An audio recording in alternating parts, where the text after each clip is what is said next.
til at stå enormt meget forsvar og være enormt træt, når vi kan få bolden. Og så stresser vi, og så tæver vi bolden. Og så tager vi til bedre og klogere indløbere. Det er typisk dem, der har bolden mest. Så de sparker lige mål for at få bolden. Selv ud af Europa.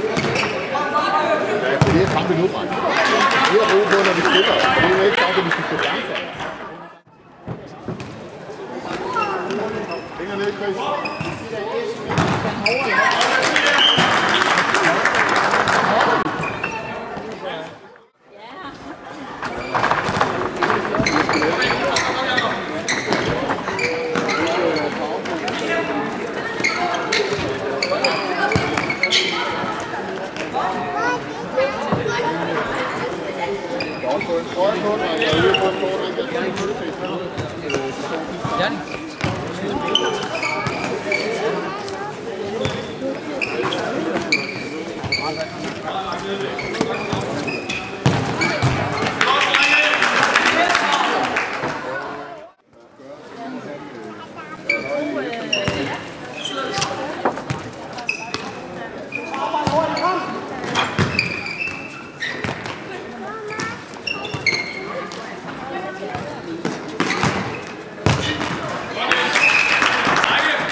Kun sådan nogle treholdsspillere.